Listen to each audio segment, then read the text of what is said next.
महाभारत काव्य की रचना वेद व्यास ने की है। इस काव्य ग्रंथ में महाभारत काल की सभी कथा निहित है। इनमें एक कथा शिशुपाल वध की भी है। ऐसी मान्यता है कि महाभारत समकालीन चेदी जनपद के लोग संतोषी और साधु थे। उस जनपद में उपहास के दौरान भी कोई व्यक्ति झूठ नहीं बोलता था। इस जनपद का स्वामी शिशुपाल था।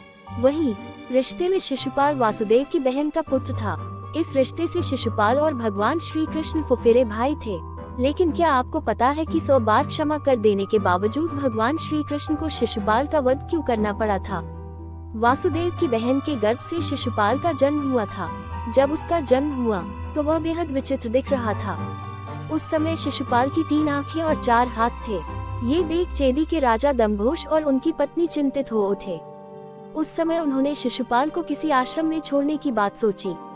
तभी आकाशवाणी हुई जिसमें कहा गया कि अतिरिक्त अंग को देख शिशुपाल का त्याग न करें, बल्कि शिशुपाल को ग्रहण करें। उचित समय में शिशुपाल के अतिरिक्त अंग विलुप्त हो जाएंगे।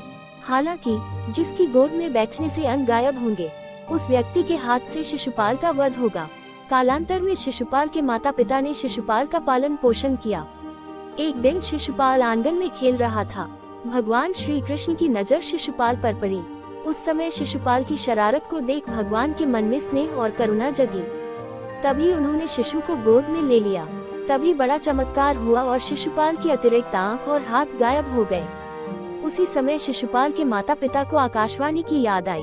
हाथ जोड़कर भगवान श्री कृष्ण से शिशुपाल की गलती को क्षमा करने का वचन मांगा।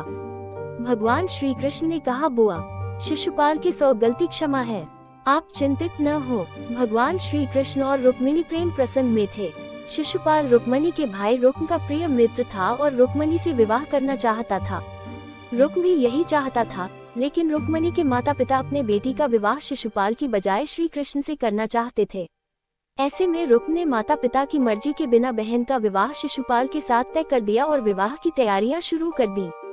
जिसके बाद श्री कृष्ण रुक्मिणी को अपने महल ले आए और उनसे विवाह कर लिया। इस वजह से शिशुपाल श्री कृष्ण से नफरत करता था और मौका मिलने पर उनका अपमान करने लगता था। आगे चलकर धर्मराज युधिष्ठिर द्वारा आयोजित राजसूय यज्ञ में भगवान श्री कृष्ण का मान सम्मान देखकर शिशुपाल ईर्ष्या करने लगे और भगवान श्री कृष्ण को अपमानित करने लगे। 100 बार श्री कृष्ण ने शिशुपाल को क्षमा दे दी। जब शिशुपाल ने 101 बार भगवान का अपमान किया तो श्री कृष्ण जी ने सुदर्शन निकालकर शिशुपाल का वध कर दिया। Thanks for watching. If you like this video then do like, share and subscribe to my YouTube channel for more videos.